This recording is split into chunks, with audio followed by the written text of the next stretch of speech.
예수님은 제자들에게 하나님을 전부 곧 하늘에 계신 아버지라고 말씀하셨습니다. 그리고 성경은 곳곳에서 하나님을 아버지라고 기록하고 있습니다. 예수를 영접한 성도들은 하나님의 자녀가 되고 하나님은 우리의 아버지가 되신다는 것입니다. 그러므로 하나님은 우리에게 가장 좋은 것을 주시기를 원하십니다. 그리고 우리가 가장 잘 되기를 원하십니다. 그렇다면 하나님 아버지께서 우리에게 무엇을 주시기를 원하고 또 어떻게 되기를 원하는지 말씀을 통해서 한번 찾아보도록 하겠습니다. 즉 하나님이 우리를 향한 소망이 무엇인지 한번 살펴보겠습니다. 오늘 본문의 말씀에서처럼 우리 하나님은 멸망하지 않기를 소망합니다. 우리가 멸망하지 않기를 소망합니다. 이 세상에 자식이 멸망당하는 것을 원하는 부모는 아마 없을 것입니다. 또 자식이 멸망당하는 것을 보고만 있을 부모도 없을 것입니다. 멸망하는 만일 자식이 있다면 자신이 대신하여 멸망을 당하고 자식을 살리려고 하는 이가 부모들입니다. 하나님 아버지는 바로 우리에게 그런 부모입니다.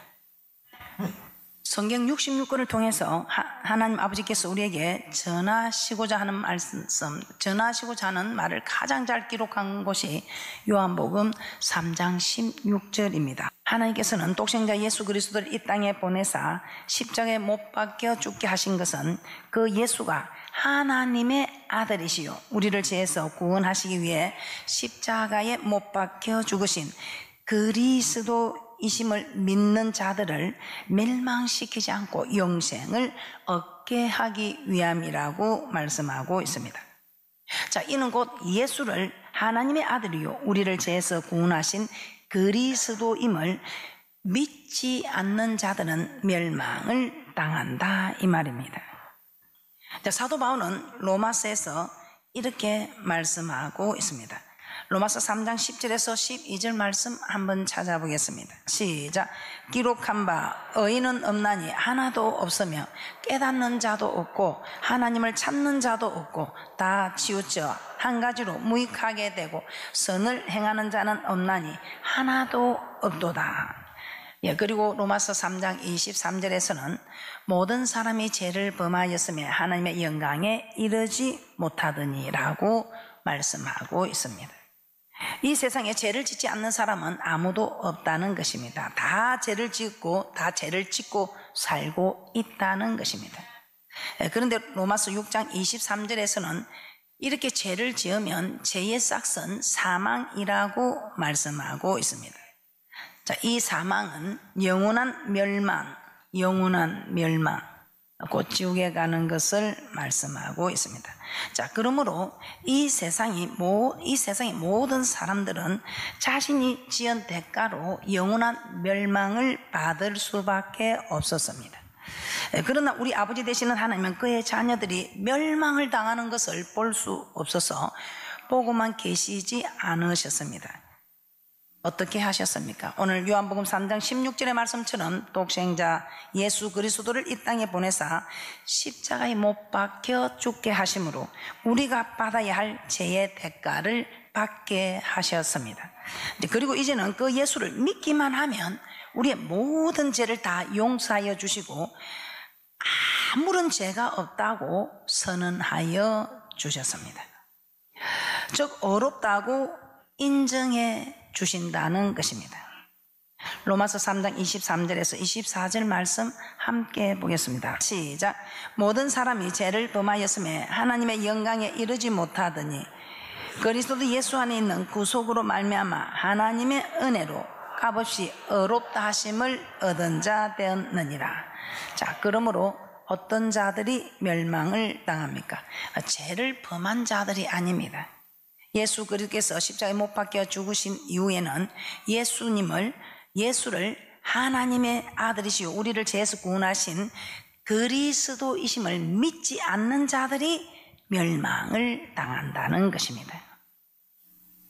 오늘날에도 그렇습니다. 죄 때문에 멸망을 당하는 것이 아니라 믿지 않음으로 인해 멸망을 당한다는 것입니다. 그래서 요한복음 3장 18절에서는 이렇게 말씀하고 있습니다. 함께 보겠습니다. 시작. 저를 믿는 자는 심판을 받지 아니하는 것이요 믿지 아니하는 자는 하나님의 독생자의 이름을 믿지 아니함으로 벌써 심판을 받은 것이니라. 자, 이처럼 예수를 믿지 아니하는 자들이 멸망을 당합니다. 그리고 또 어떤 자들이 멸망을 당한다고 합니까? 데살로니가 후서 1장 8절에서 9절 말씀입니다. 함께 보겠습니다. 시작. 하나님을 모르는 자들과 우리 주 예수의 복음을 복종치 않는 자들에게 형벌을 주시리니 이런 자들이 주의 얼굴과 그 힘의 영광을 떠나 영원한 멸망의 형벌을 받으리로다. 하나님을 모르는 자들은 곧 예수를 믿지 않는 자들입니다. 그리고 예수의 복음을 복종치 않는 자들은 하나님의 말씀에 순종하지 않는 자들입니다. 자, 하나님은 에덴 동산에서부터 하나님의 말씀에 복종치 않는 자들은 멸망을 시키셨습니다. 아담과 하와가 하나님께서 먹지 말라고 하신 선악을 알게 하는 나무의 실과를 먹었을 때에 하나님은 그들을 에덴 동산에서 쫓아내셨을 뿐만 아니라 너는 흙이니 흙으로 돌아갈 것이니라 하시면서 육신의 죽임을 당하게 하셨습니다. 그리고 사도 바울은 고린도전서 10장에서 이스라엘 백성들이 애굽에서 나와 광야에서 생활하는 40년 동안에 다수가 멸망을 당하였다고 고린도전서 10장 1절에서 5절에 기록하고 있습니다. 그리고 히브리서 기자는 광야 생활하는 동안 범죄한 자들과 순종치 아니한 자들이 가나안에 들어가지 못하고 광야에서 엎드려졌다고 히브리서 3장 17절에서 19절에 말씀하고 있습니다. 즉 죄를 범하고 하나님의 말씀에 순종하지 않는 자들은 광야에서 다 멸망을 당한 것입니다. 그리고 가나안에 들어간 이스라엘 백성들 역시 솔로몬 이후 남유다와 북이스라엘로 나라가 분열되었습니다. 북이스라엘은 BC 722년에 아수르의 멸망을 받았습니다. 남유다는 이스라엘이 멸망하고 나서 136년이 지난 BC 586년에 바벨론의 멸망을 당하고 말았습니다. 이렇게 북이스라엘과 남유다가 멸망을 당한 이유가 무엇이었습니까? 북이스라엘이 멸망을 당한 것은 애굽에서 인도해 내신 여호와께 범죄하고 다른 신들을 섬기며 이방 사람의 규례와 이스라엘 왕들이 세운 율례를 행하였기 때문이라고 말씀하고 있습니다. 열왕기하 17장에서 한번 찾아보도록 하겠습니다. 열왕기하 17장 6절에서 8절 말씀입니다. 함께 보겠습니다. 시작. 호세아 9년에 아수르 왕이 사마리아를 취하고 이스라엘 사람을 사로잡아 아수르로 끌어다가 할라와 고산, 하볼, 하수카와 메대 사람의 여러 고을에 두었더라.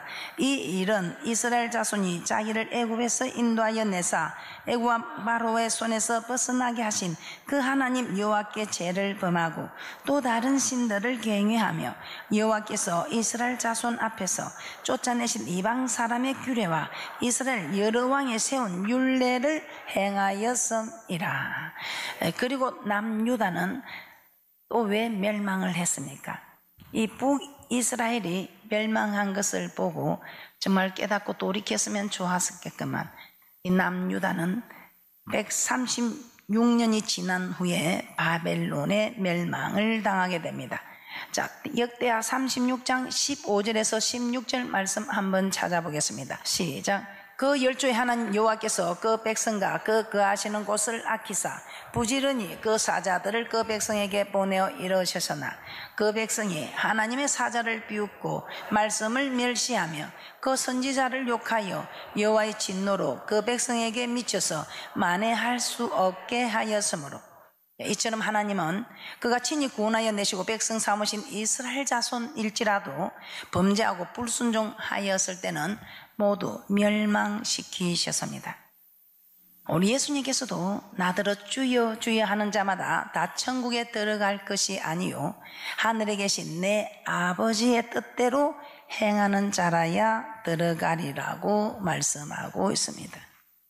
마태복음 7장 21절 말씀 한번 찾아보도록 하겠습니다. 함께 보겠습니다. 시작. 나더러 주여 주여 하는 자마다 천국에 다 들어갈 것이 아니요 다만 하늘에 계신 내 아버지의 뜻대로 행하는 자라야 들어가리라. 예수님을 구주로 영접하여서도 하나님의 뜻대로 행하지 않는 자들은 천국에 들어갈 수 없다고 말씀하고 있습니다. 즉 멸망을 당한다는 뜻입니다. 자, 이처럼 하나님은 신구약을 통해 모두 다 하나님의 말씀에 순종하지 않으면 멸망을 당하게 된다고 말씀하고 있습니다. 그러나 하나님은 오래 참으신다고 하였습니다. 베드로전서 3장 20절입니다. 시작. 그들은 전에 노아의 날 방주 예비할 동안 하나님이 오래 참고 기다리실 때에 순종치 아니하던 자들이라. 방주에서 물로 말미암아 구원을 얻은 자가 몇 명뿐이니 겨우 8명이라. 하나님은 노아의 시대에 제약된 백성들을 당장의 홍수로 멸망시키지 않으셨다는 것입니다. 그들이 제약을 버리고 돌이키도록 오래 참고 기다리셨다는 것입니다. 사도 바울은 선교 여행 중에 안디옥에서 안식일에 해당에 들어가 말할 때에 이스라엘 백성에 하나님이 우리 조상들을 택하시고 애굽 땅에서 나그네된 그 백성을 인도하여 내시고 광야에서 약 40년간 저희 소행을 참으셨다고 말씀하고 있습니다. 사도행전 13장 17절에서 18절 말씀 함께 보겠습니다. 시작. 이 이스라엘 백성의 하나님이 우리 조상들을 택하시고 애굽 땅에서 나그네된 그 백성을 높여 큰 권능으로 인도하여 내사 광야에서 40년간 저희 소행을 참으시고. 이스라엘 백성들이 잘못할 때마다 그냥 멸하신 것이 아니고 광야에서 당장에 멸망시키신 것이 아니라 죄를 범하였어도 40년간 참으셨다는 것입니다. 남유다와 북이스라엘을 멸망시킬 때도 당장에 멸망시키신 것이 아닙니다. 하나님은 그들에게 선지자를 보내되 부지런히 보내셨다고 계속해서 말씀을 주셨다는 것입니다. 선지자들을 부지런히 보내셔서 멸망시키기 전에 깨닫고 회개하고 돌아오기를 기다리고 계셨다는 것입니다. 하나님 이스라엘 백성들이 멸망당하기 전까지도 선지자들을 계속 보내어 돌이키라고 하나님의 말씀을 전하셨던 것입니다. 그래서 하나님은 자비롭고 은혜롭고 노하기를 더디하시고 인자와 진실이 많은 하나님이라고 말씀하고 있습니다. 출애굽기 34장 6절 말씀 함께 보겠습니다. 시작. 여호와께서 그의 앞으로 지나시며 반포하시되 여호와로라 여호와로라 자비롭고 은혜롭고 노하기를 더디하고 인자와 진실이 많은 하나님이로라. 하나님께서 우리가 죄를 범할 때마다 당장에 심판하시면 우리는 지금 이 자리에 없을 것입니다. 그러나 지금 우리가 이렇게 하나님께 예배드리며 하나님을 섬기며 살 수 있게 된 것은 우리의 죄에 대하여 하나님께서 오래 참으셨기 때문입니다. 그리고 지금도 오래 참고 계시기 때문입니다. 로마서 2장 4절입니다. 함께 보겠습니다. 시작. 혹 내가 하나님의 인자심이 너를 인도하여 해겠게 하심을 알지 못하여 그의 인자하심과 용납하심과 길이 참으심의 풍성함을 멸시하느냐. 이 말이 무슨 말입니까? 하나님께서 우리의 죄를 당장에 심판하지 않고 멸망시키지 않고 오래 참고 기다리신다는 것을 악용하지 말라는 것입니다. 하나님께서 당장에 심판하지 않고 멸망시키지 않으니 지금은 죄를 좀 지어도 괜찮겠지 하는 생각으로 계속 죄를 범하지 말라는 것입니다. 우리 하나님은 오래 참으시지만 언제까지나 참지는 않으신다는 것입니다. 이스라엘 백성들에게도 40년은 참으셨지만 그 이상은 참지 않으셨다는 것입니다. 여러분들에게는 하나님께서 얼마나 참으셨습니까? 자, 그러면 하나님께서 이렇게 오래 참고 기다리신 동안 하나님께서 우리에 대한 소망이 무엇일까요? 하나님은 우리가 멸망하지 않기를 소망한다고 우리는 말씀을 통해서 깨닫게 되었습니다. 자, 그렇다면 우리 하나님이 또 더 바라는 소망이 무엇이겠습니까? 하나님은 우리가 무엇을 하기를 원하실까요? 우리 하나님께서는 지금 우리에게 회개하기를 소망하십니다. 자, 베드로 사도는 오늘 본문 말씀을 통해서 하나님은 너희를 대하여 오래 참으사 아무도 멸망치 않고 회개하기에 이르기를 원하신다고 하셨습니다. 자, 여기서 너희는 예수 믿는 자들이라고 하였습니다. 즉 하나님은 세상 사람들이 예수 믿기를 오래 참고 기다리시기도 하지만 예수 믿지 않는 사람들이 예수 믿고 돌아오기를 오래 참고 기다리시기도 하지만 더 간절히 원하는 것은 예수 믿는 우리가 회개하기를 원하신다는 것입니다. 왜냐하면 하나님 우리가 회개할 때 우리의 모든 죄를 용서해 주신 하나님께서 우리가 지은 죄를 자복할 때에 또 용서해 주시고 죄로 인해 잃어버렸던 것들도 다시 회복시켜 주신다는 것입니다. 베드로 사도는 오늘 본문 말씀을 통해서 하나님은 너희를 대하여 오래 참으사 아무도 멸망치 않고 회개하기에 이르기를 원하신다고 하였습니다. 자, 여기서 너희는 예수 믿는 자들이라고 하였습니다.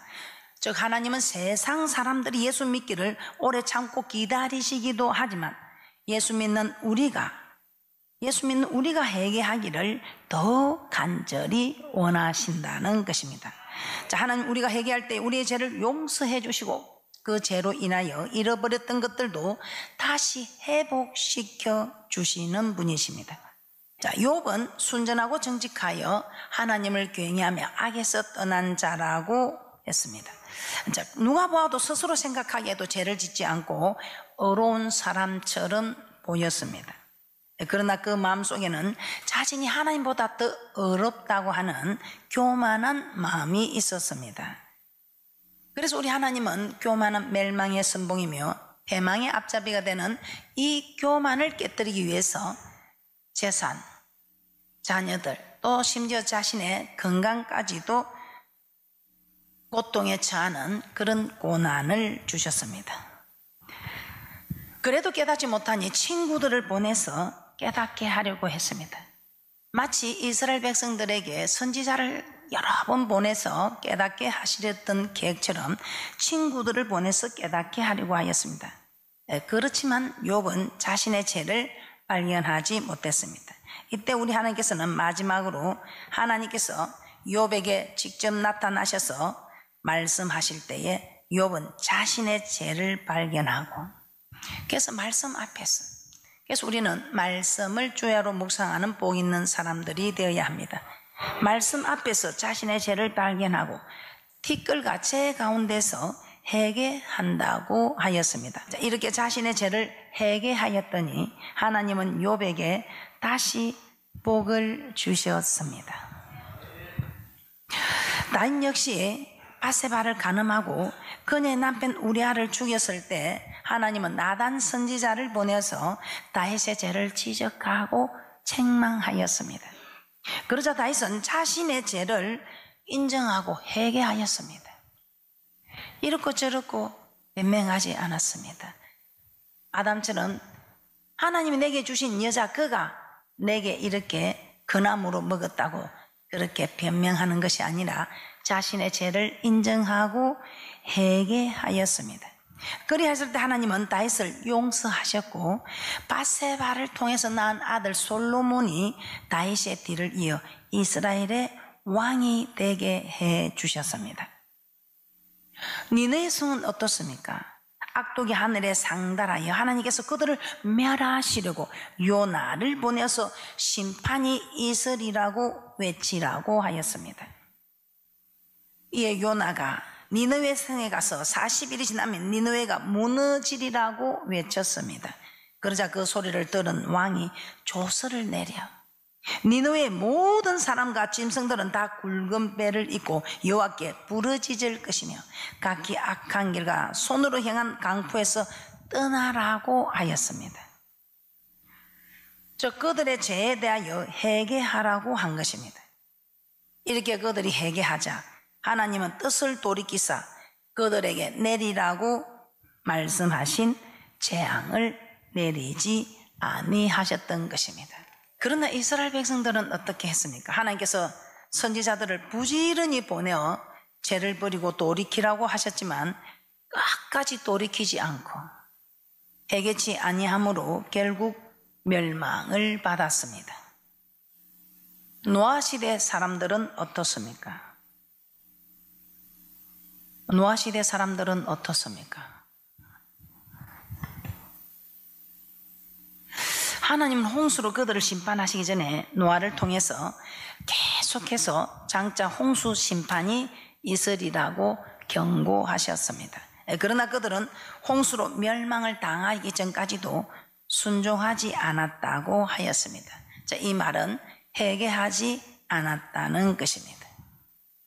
그리하였을 때 그들은 모두 홍수로 멸망을 당하고 말았습니다.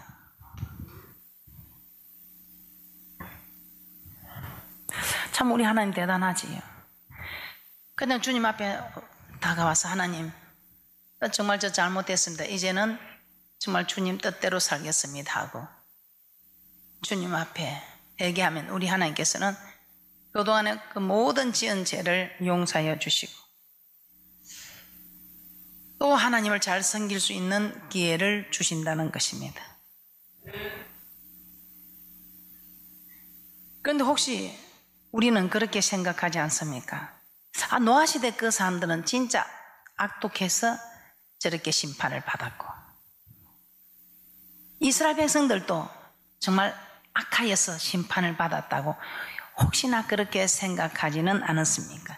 우리 주님께서는 그렇게 생각할까 해서 누가복음 13장 4절 5절에서 이렇게 말씀하고 있습니다. 시작. 또 실로암에서 망대가 무너져 치어 죽은 18사람이 예루살렘에 거한 모든 사람보다 죄가 더 있는 줄 아느냐? 너희에게 이르노니 아니라 너희도 만일 회개치 아니하면 다 이와 같이 망하리라. 누구든지 회개하지 않으면 멸망하게 된다고 하신 것입니다. 이처럼 멸망을 당한 자들은 죄를 지은 자들이 아니라 회개하지 않은 자들이라는 것입니다. 그러므로 오늘 우리는 정말 주님 앞에 지은 죄가 많을지라도 죄 안 짓고 사는 사람이 누구겠습니까? 그러나 주님 앞에 이제는 회개하고 돌아와서 이제는 다시는 그 길을 가지 않는 그런 축복자들이 되시기를 주님의 이름으로 축복합니다. 그러므로 세례 요한은 사역을 시작하시면서 한마디가 회개하라고 외쳤습니다. 마태복음 3장 1절에서 2절 말씀입니다. 함께 보겠습니다. 시작. 그때에 세례 요한이 이르러 유대 강야에서 전파하여 가로되 회개하라 천국이 가까웠느니라 하였으니. 우리 세례 요한도 회개하라. 우리 예수님은 또 뭐라고 했을까요? 우리 예수님도 딱 한마디 회개하라. 마태복음 4장 17절입니다. 마태복음 4장 17절입니다. 시작. 이때부터 예수께서 비로소 전파하여 가라사대 회개하라 천국이 가까웠느니라 하시더라. 예수님도 딱 한마디 하면서 회개하라. 예수님 제자들도 딱 한마디 무엇이라고 했는데 모두가 공통적으로 회개하라고 외치고 있습니다. 마가복음 6장 12절입니다. 마가복음 6장 12절입니다. 시작. 제자들이 나가서 회개하라 전파하고. 이처럼 세례 요한도 예수님도 예수님의 제자들도 회개하라고 외쳤습니다. 하나님은 오늘날에도 주의 종들을 통해서 회개하라고 하십니다. 이는 회개한 자가 천국에 들어가기 때문입니다. 그러므로 회개하는 삶을 사는 분들이 되시기를 주님의 이름으로 부탁을 드립니다. 자, 결론입니다. 하나님은 아무도 멸망하기를 원치 아니하십니다. 그리고 오래 참으십니다. 그리고 우리가 회개하기를 소망하고 계십니다. 회개하는 자가 천국에 들어가기 때문입니다. 자, 그래서 다음 주일에 우리는 회개 감사의 날로 지킵니다. 이번 한 주간 내가 회개할 것은 무엇인지 깊이 있게 돌아보면서 끊지 못하고 있는 죄가 있다면 회개하는 한 주간이 되시기를 주님의 이름으로 부탁을 드립니다. 다음 시간에는 회개란 무엇이며 어떻게 회개하는 삶을 살 수 있는지에 대하여 말씀을 통해서 살펴보도록 하겠습니다. 모두가 회개하심으로 멸망하지 않는 하나님의 소망을 이루어드리는 축복자들이 되시기를 주님의 이름으로 축복합니다.